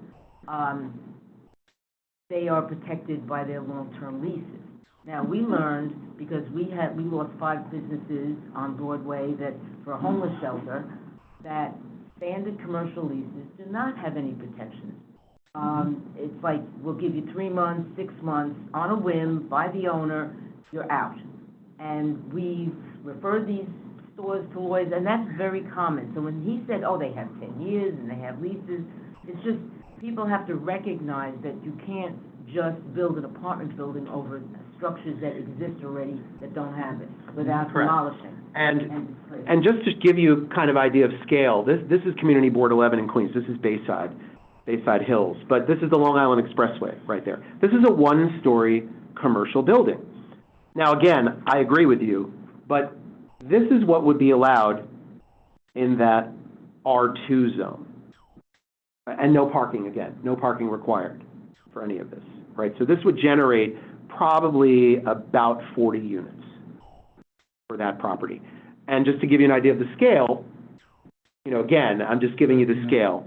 Yes. There are some of us who don't really have a problem with the idea of building additional housing. The concern is the competition.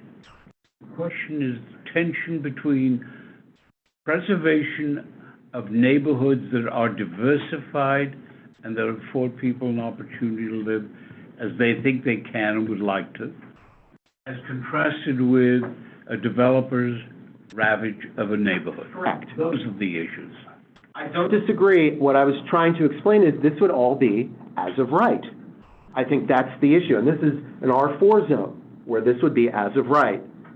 So the idea here is that getting rid of that process where the community board and the council member ultimately make the determination that, well, maybe that one in the corner makes sense, but the other 3 don't, for example.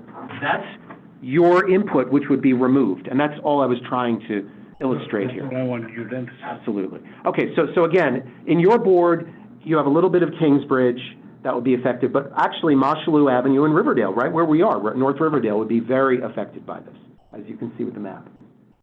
Now, this one is of great concern. This is, as I state, you host an unusually large number of properties in residential zones described as campuses, whether it's Mount St. Vincent, Manhattan College, Fieldston, Hebrew Home for the Aged, et cetera, NYCHA complexes. And again, as I said, campus infill is a misnomer. It's for any property 1.5 acres or larger.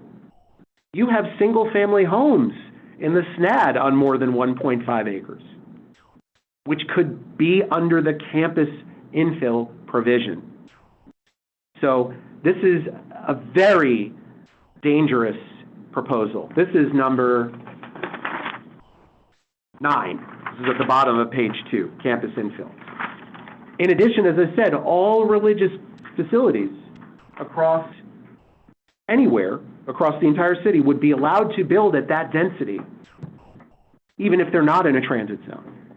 They would be able to build this. And for me, also of concern, you know, in Queens, not so much here, but in Queens, we have large areas of garden apartment complexes.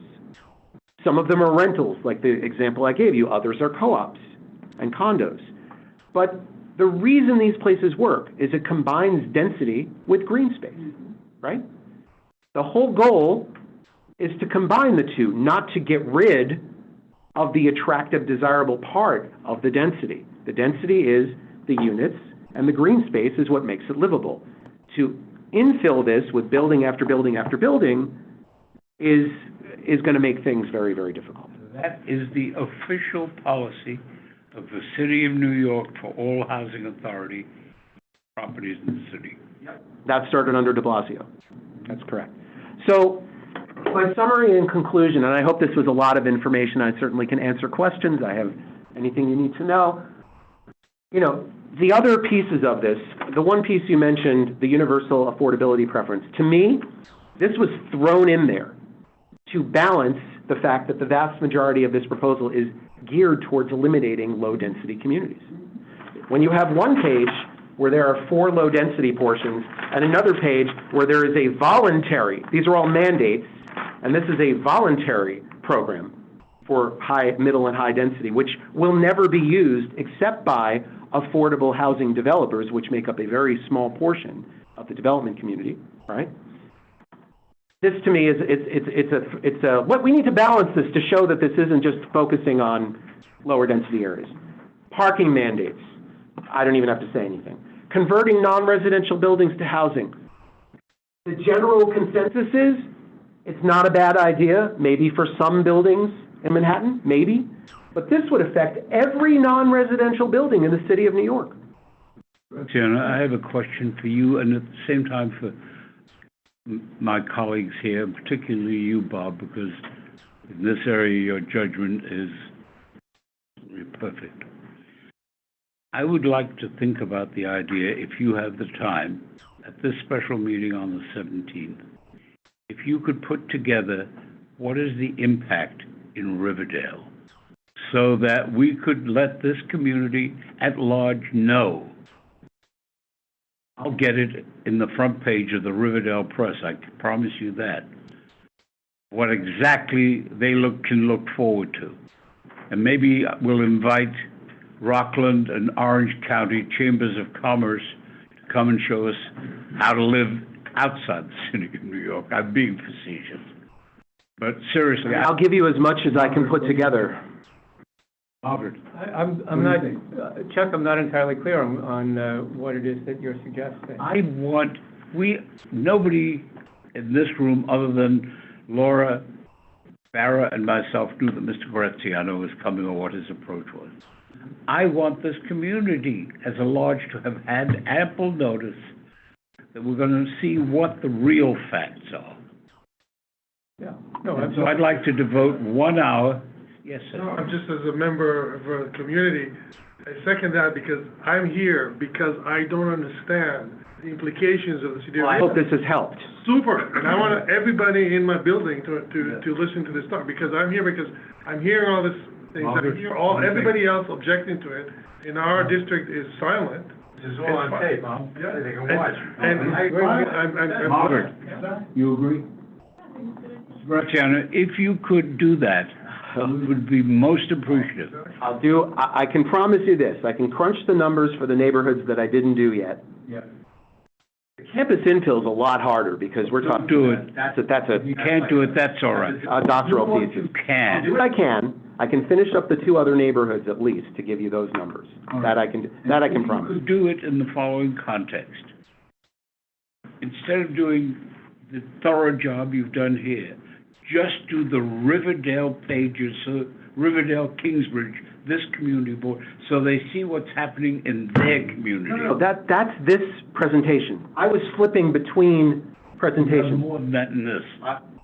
No, I'm telling you, that's only CB8 promise. It is. You're seeing 4 different presentations as I'm flipping back and forth to give people an understanding of what's going on. That's right, I'll get to you. So my point is, yes, I can put those numbers together for you for those pieces. I can't promise. Let's talk about how we're gonna get this out. If I can just finish this quickly with these. So, small and shared housing, again, I think your chair said it the best, but I said it before, straight back to the 19th century, we don't need that. Campus infill, I think I've explained that. New zoning districts, so they raised the FAR cap. This was a major push by the development community for the last 5 years. And it happened this year. Now there's going to be R11 and R12 zones in the city. Now, they're raising the FAR, which currently the residential FAR is a 12, which means if you have a 10,000 square foot property and you have an R12, you can build, and you have, currently it's 12, you can build a 120,000 square foot building. Now it's going to be 18. Now you can build a 180,000 square foot building on that same 10,000 square feet. R11 will be a 15 FAR, R12 will be an 18 FAR. The goal of this is not just to map these zones in Manhattan. The goal of this is to incrementally raise the higher density areas that already exist in places like Riverdale or in Flushing, where right now you top out in an R7 zone. Now they're going to say, well, since R12 exists, we think you should be bumped up to an R8 zone. There's no question that the goal is to scale everything up. So that's the new zoning district. Mandatory inclusionary housing, again, I think this was thrown in as a throwaway. Nothing objectionable about it, but it doesn't do anything. Sliver law. Does anybody know what the sliver law is? Yep. Why was it put in place? Because there were a number of very small buildings in the island of Manhattan who were jammed in between lots. One of the classic ones is the one you see as you drive down. It's on 57th or 59th Street. It's a sliver building. It's about one of the tallest buildings in New York City. Like, 30 feet wide. 157 West 77th Street. Correct. The So- pencil buildings. The pencil, Yeah, correct. right. So they created this law to actually stop that in the 80s. They want to get rid of that. And they also want to allow people to build on the tiniest scrap of property that you can possibly have. That is the goal of the sliver law piece. Quality housing amenity changes, again, another throwaway. Landmark transferable development rights. Now, this is interesting. Now they want to allow, right now, in higher density areas, they want to allow people to transfer development rights. Right now, they can transfer them from an adjacent property in a landmark district. They want to allow it to a much larger geographical area, but they also want to allow, for the first time, transfer of development rights in low-density historic districts like Fieldston and Riverdale, which to me is deeply troubling. I asked about that, and they said, we'll get you a slide. Uh-huh. They didn't even have a slide. No, they don't have Mea the, Remember, culpa. I asked about that. Mea culpa. I advocated that years ago.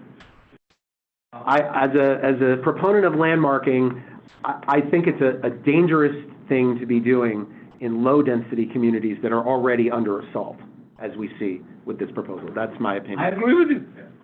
So, that's this. This is why I've told every community board, and again, you do what you wish, vote no. And if you do like something, vote no and give them a memo of the things you think are okay. Don't vote yes with conditions, because a yes is a yes. And one thing I will say, and it's the last thing I'll say, and then I'll open it up to anybody. I didn't show you this, but this is something important. This was a slide that Dan Garodnick showed at the city council. He made a big bones about it. He said, you know, we had 175 meetings with community boards. It's the most meetings we've ever had. This is about economic opportunity. The most meetings we've ever had, the most outreach we've ever done. Do the math, 175 divided by 59, it's 3 meetings per board. Not a lot of meetings. And 4 of 5 borough presidents recommended to approve with conditions. What he left out was that 2/3 of the boards voted no. 2/3. And of the ones that voted yes, half of those were ignored. So they voted yes with conditions, and DCP cherry-picked a few of them to fit into their narrative, and they made some very, very, very minor modifications, and then said, look, we listened to the community. So now with this one, we are expecting at least 3/4 of the boards to vote no. Board 5 voted no in the Bronx. Right. Let me ask you a question if you know the answer to it. Sure. If not, Farah, remind me, I'll call Dinowitz.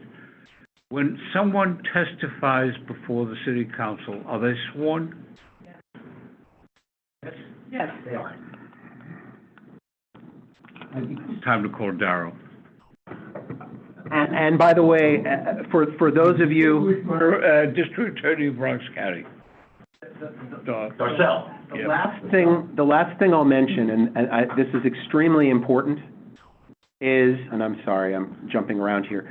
The city, it's at the end of your presentation, I'm sorry. City planning did not conduct an environmental impact study for commercial.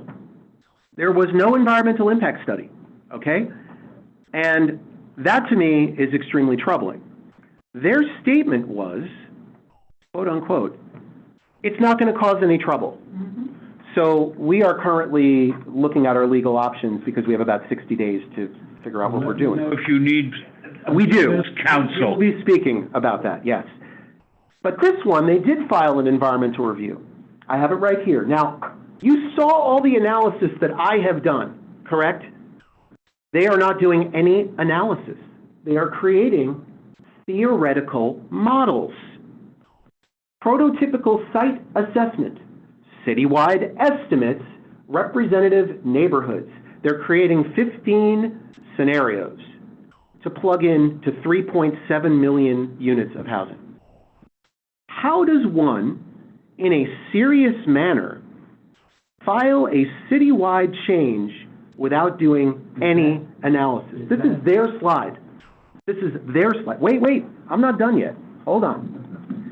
This is the environmental review. The EIS estimates, on average, a little less than 1 unit per acre over 15 years.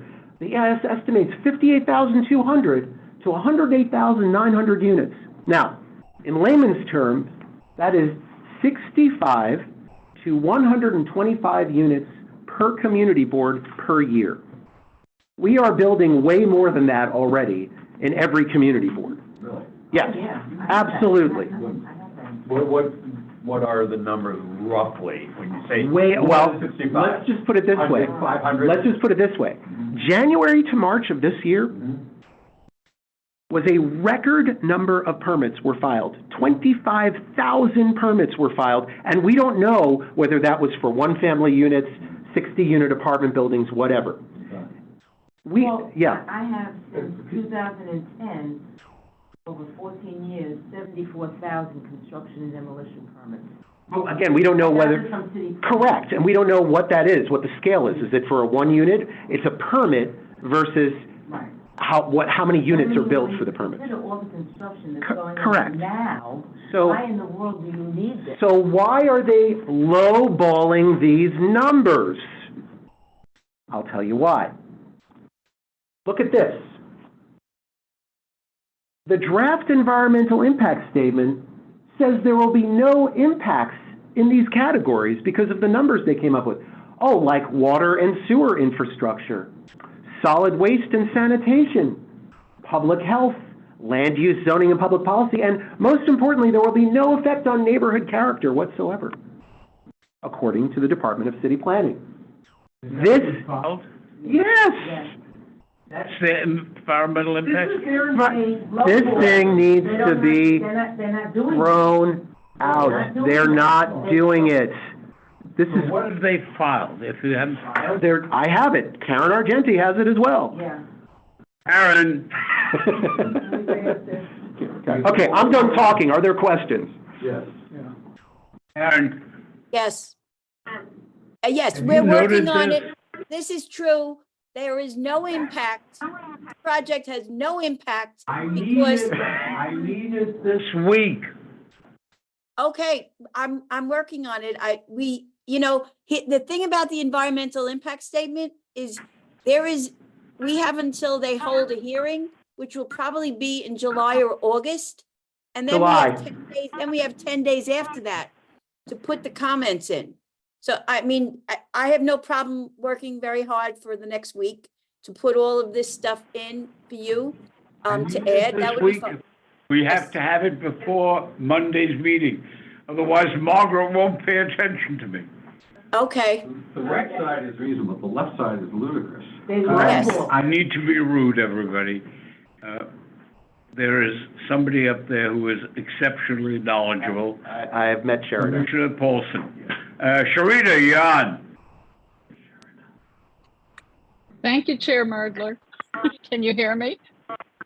Yep. I raised my hand only because I don't agree with some of the impacts that have been described because some of the other city agencies do have a bit more power in their oversight, specifically landmarks. But I do think that the key point that Paul has raised is that the board really does need to take a position of opposition to this proposal. First of all, and most importantly, the text, that very humongous document that is before us, that text has to be rewritten because there were assumptions that much of the economic development package would pass, and it did not get incorporated as proposed. So many of the sections with respect to the missing middle housing and other things have to be changed.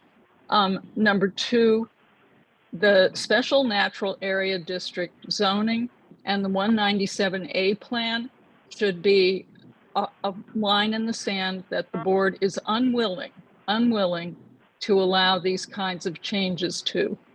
And number three, I decided to really go to the prehistory. I went back and read Frederick Law Olmsted's report to the commissioners of 1876 about Riverdale. And his professional opinion, remember, he was the sanitation commissioner at various points, was that because of the geography of Riverdale, because of the rock, because of the difficulty of construction, this area should never, ever be a multifamily zoned area in any way, shape, or form because of cost. Everything that you described at the beginning of the meeting as affecting the cost of development, those are all absolutely 100% true.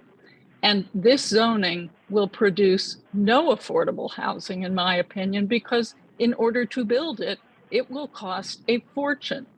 We need sewers, and this goes to this environmental review. We would need new sewers, we would need new streets, we would need more schools, we would need more electrification. This is just an unrealistic and unsupportable package to present anywhere. And this environmental review section identified this low impact because they spread their numbers across the city. But if you look at it community board by community board, which is, I think, the real benefit of what Paul's work has done, and look at what those individual district impacts are, it's pretty substantial. So my ask is that I describe it as a nuclear bomb. Well, I wouldn't go that far. Well, I'm more as moderate. I said, difference of opinion. Okay. Neutron, there you go, neutron bomb. That's okay. But Chairman Merdler and members of the committee, I ask you, please, in my personal capacity, not as part of an organization, but in my personal capacity, to ask the board to vote to oppose this and go back to the drawing board. We need affordable housing. This zoning proposal will not do it. Rita, as always, you are the best. Why, thank you, sir. All right, wait a minute, just Bob, if you give me a second. I need to make 3 points, please. Bob Bender, David Gelman, and Marty have been working on a draft that I put together that's gone to each board member. It's a beginning only. You've each gotten it on the board. I need your comments as soon as you can, because it's going to take me a day to integrate it all and rewrite it.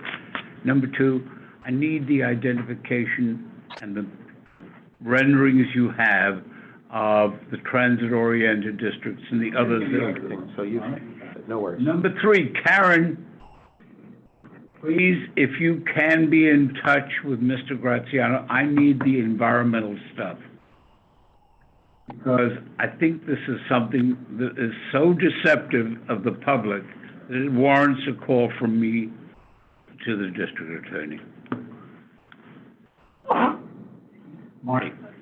In your rewrite, no further, what we've heard tonight, I think, needs to be incorporated into your document with specificity.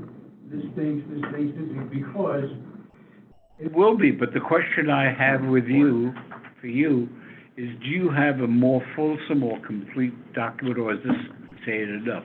You're talking about me? Yes. So here's what I can do for you. First of all, I'll give you, I added a lot to what you initially had. I already did that. That's what I was explaining. I will finish it, and here's what I can do. If you want to send me stuff, I'm happy to add in language and whatever you need for your draft statement, so that it will be more, does that work for you guys? And then, of course, whatever, okay, yes, that's what I was gonna ask you. You can email it to me too, that's fine, but that's good, thank you. Okay, great. You began by saying, which I totally agree with, and I think everybody does, the housing crisis is really an affordable housing crisis. Right. And I'm struck by how you can run through this entire discussion and affordable housing just doesn't come up. I mean, what's happening here is that we're being told that we need affordable housing, and what we're getting is a developer's dream. Correct. And in fact, I'll add to that. Another question that was asked at City, Community Board 11 to City Planning. Again, Mr. Mangan. So are these accessory dwelling units going to be affordable? No. What about the transit-oriented development? No. But we've found it's more affordable. I said, can you please get me that data? We'd like to see. You'll never see it. Of course we won't see it, but this is the kind of nonsense that they're saying. So what I've stated from the beginning about this, and I think we've already heard from a number of people, this is not an affordable housing program. It is clearly not an affordable housing program. It is a market rate rental owner-occupied displacement program. That's what this is all about. It is cannibalizing the city to help developers build whatever the hell they want. In terms of data, I mean, I'd also I can look myself, I haven't looked at all. But for some of the examples of how individuals are looking to purchase their own homes, I mean, you've provided some anecdotes of people of color trying to buy their own homes. No. So, I mean, it's anecdotal. I'd like to see some data on true home ownership in our district and who it's held by, and typically the area, along Broadway, between Riverdale Avenue and Broadway, essentially, between 230th and 242nd. I mean, it's typically steady home ownership, right? And so who is it owned by? Does the anecdote actually, is it proven by data, or is it? The only place I am familiar with, having had sufficient activity, was that Kingsbridge area, and the only reason I'm familiar with it, I used to live up there when I got married, which is 60 years ago. But that area was one in which the small homes along University Avenue, along Claflin, Rosemary went out and photographed those homes, those beautiful homes. Those were being bought by members of the people of color, Latinos, and they were just getting jerked off. Yeah. And I mean, I agree with you, and many homeowners have been long-term, 30 years homeowners in those same homes. The only thing is now, I don't think that's even possible. I mean, there's a family in Kingsbridge, because I worked for an agency there. It was a family of 4 who bought a house together, because that's literally the only way to do it. So what's possible now versus what has been the long-standing, and there is an answer, so let me tell you another anecdote. This is a matter of public record, although you'll never find it.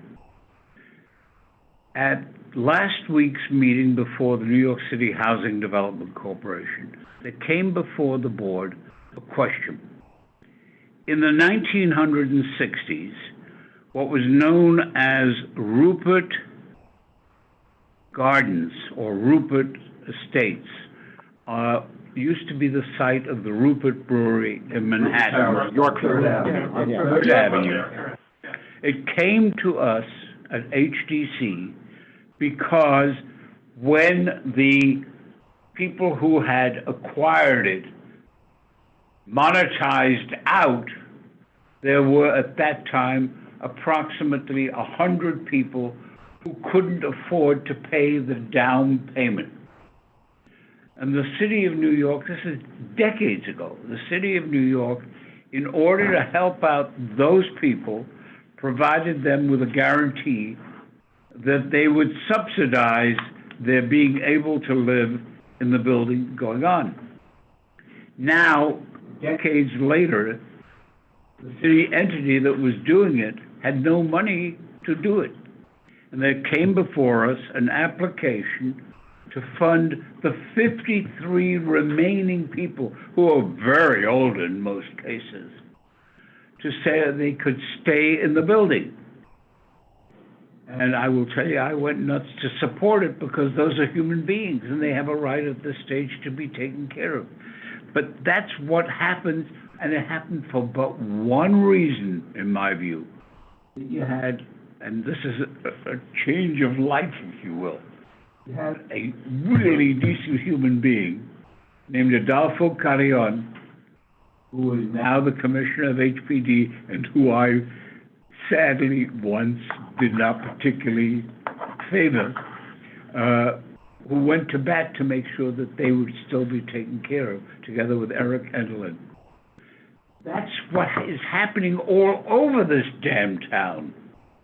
What's happening, I'll give you another story, forgive me. A reporter for the Riverdale Press, less than 5 years ago, a young reporter who was not making more than $40,000, $50,000 a year, if that, was looking for an apartment. And there were all sorts of signs, affordable housing here, affordable housing there. And anybody wants, I'll give you her name, you can ask her. Couldn't find a single place that could be afforded by a person making $40,000 or $45,000 a year. That's what this city needs. That's what it refuses to do, because it doesn't pay the consultants. All right, so I have one last question. I don't know, David, were you gonna chime in on? I mean, the only other implication I was curious about, because of the R1 zoning changes, what are the implications for the Greenway and the access to be able to utilize that kind of water, like negotiations? If it becomes open for those kinds of developments, et cetera, then it changes the dynamic of what's possible. It's sort of a hypothetical, but on my mind. The impact, do you, Bob? No, I don't know that there'll be any effect. Most of the greenway is going to be out in the river in any case, so, yeah. On state land, not on residential streets. Well, you have a problem. If you're gonna go out to the river,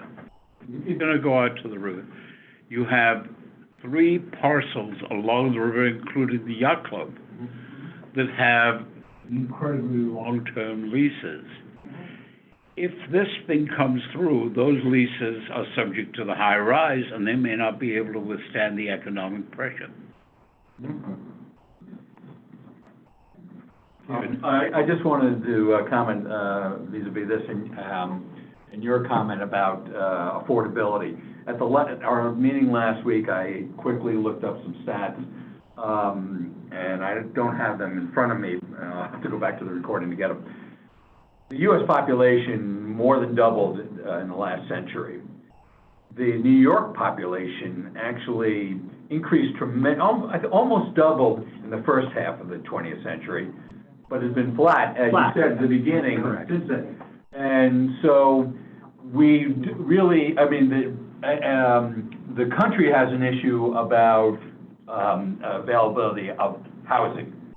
New York City doesn't have that many more bodies than 60 years ago. And the size of family hasn't changed either.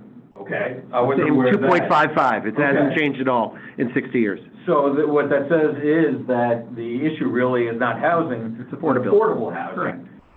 And I think that this slide is awfully important, particularly how badly it analyzes the left side. The right side, they point a strong finger at, okay, I'll buy that.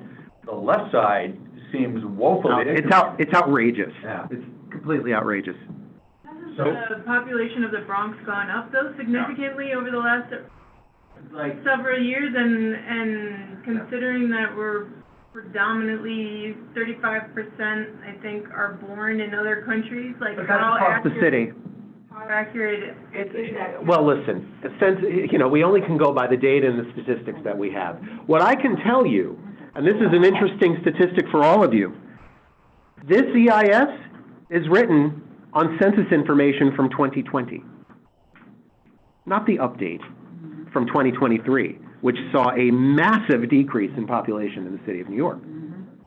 So it's an outrageous statement that they wrote this entire project on population statistics that have nothing to do with the reality that we have. Is that a qualified EIS? When you say qualified, what do you mean? Would it pass muster as meeting the requirements of an environmental? Well, I can tell you, in my humble opinion, as someone who's looked at this stuff for several decades, looking at EISs, I have never seen such a deficient EIS in my life, ever. Didn't we have the same problem with, Visitation Church? Yeah. It's self-certified. Yeah. At least they lost that one in court, but they're self-certified. They lowballed everything, that Well, yeah. did not meet the threshold to Correct. say there is an impact Correct. on all of those things. I mean, it True. was very, very deceitful, Yeah. and I hope somebody sues them. So, I have to be rude for a moment.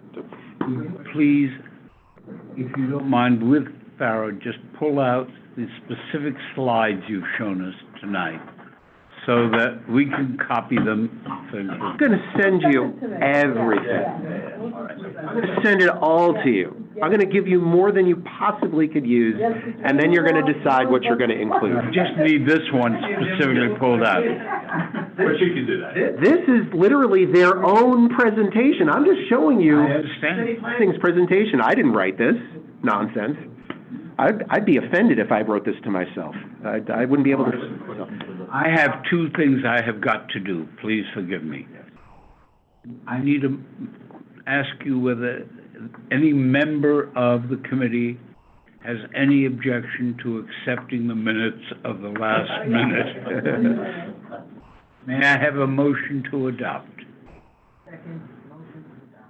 All those in favor? Contrary minded? Done.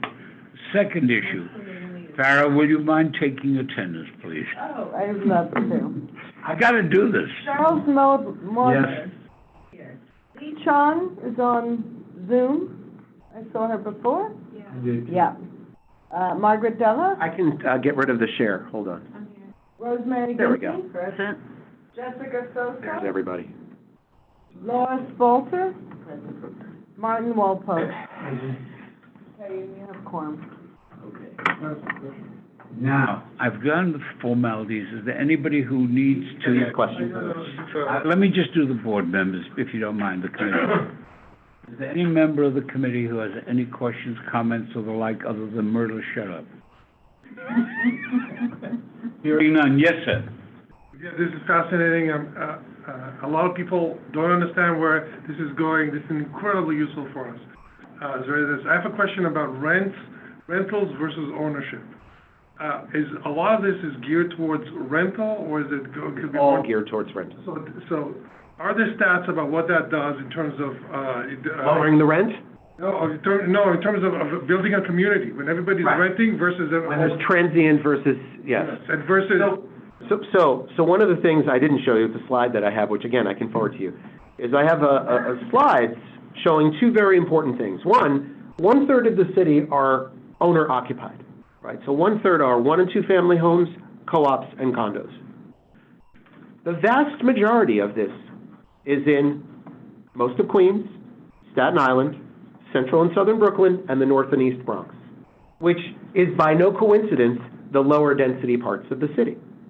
Right? These are the places where home ownership is higher. The Bronx has the lowest percentage of home ownership. But your boards 8, 10, 11, and 12 have fairly high home ownership in comparison to the rest of the Bronx. Okay? We also, all of our communities are paying the largest percentage of property taxes in the entire city. We are paying 300 to 400% property tax rates compared to the richest parts of the city. And again, I didn't know any of this 6 months ago. This is all new for me. So Greenpoint and Williamsburg and Manhattan, Brownstone, Brooklyn, we are paying 300 to 400% property tax rates in our communities compared to those areas. And we pay the largest portion of property taxes. Of all the property taxes in the city, 1 and 2 family homes are paying the largest share. And yet we are the smallest percentage of housing in the city. So to answer your question, I've said from the beginning, this is a plan to cannibalize communities. The goal is to allow developers to build anywhere they want. As of right. No community input, no council input, no additional approvals. This is to give them free rein to do whatever the hell they want.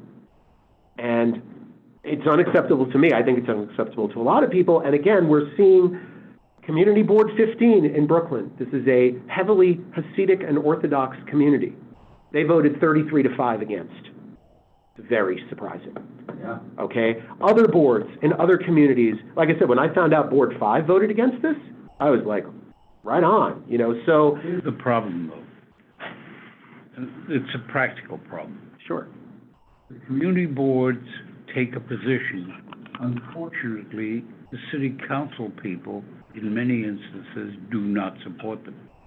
And it seems to me that one of the issues that's really got to be revisited is separate private PACs to raise money to oppose these guys and get them the hell out. I've said from the beginning that the mayor did us a favor by timing this to be voted on right before the elections are going to start. That was no accident. He did that on purpose. He did not have to do this, but he as a messianic character in his own mind, he wanted to create this so that as soon as this is done, he can say, I've done this, vote for me with my 24% approval rating, and all of the council members can follow suit.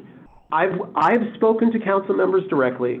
I've also spoken to many staffers, and I've stated to them, you really need to look very closely at what you're doing, because the fact that you voted for the commercial piece, which is nowhere near as toxic, but pretty toxic, nowhere near as toxic as the housing piece, and you went against your community boards and you went against the public, you may pay a price for that. I can't predict that, but I've made sure to tell this. This is my 98th meeting since November. So, ladies and gentlemen, in just a minute. Let me just repeat. 17th we meet. I have a question for you. It's a heavy meeting because we're going to have to vote on a resolution.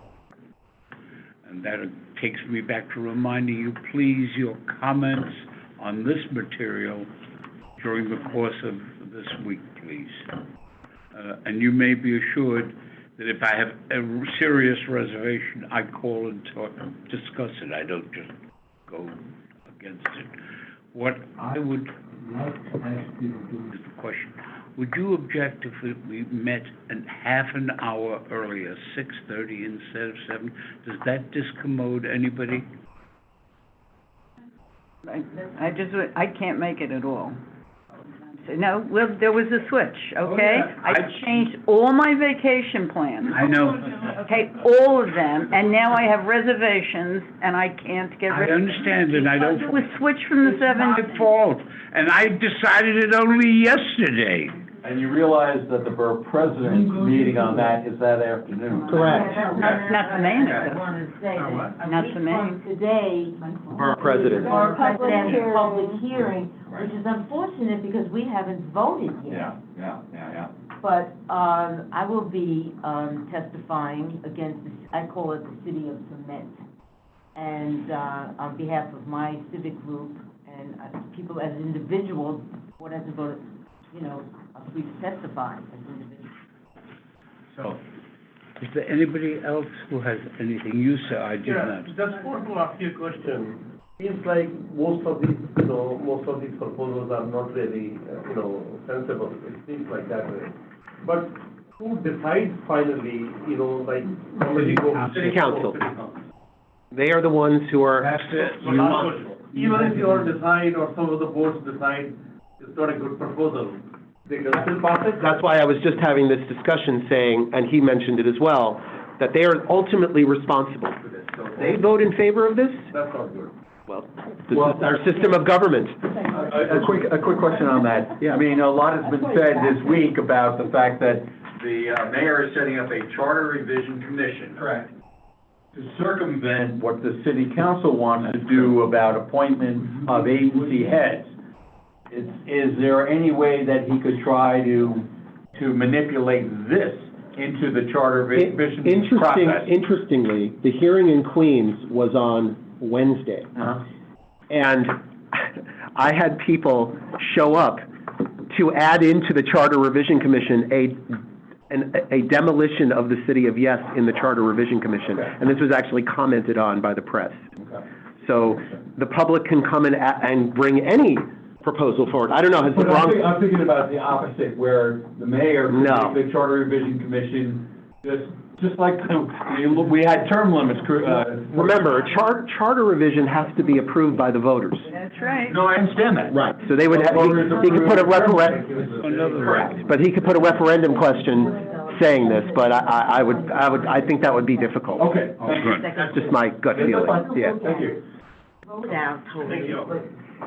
Are we, is this over? Yes. One more thing. Extra has got to be heard. I just wanted to say, in terms of your messaging, I concur that the issue is emphasizing affordable housing. And while you may object to that, No, we don't, we object to this.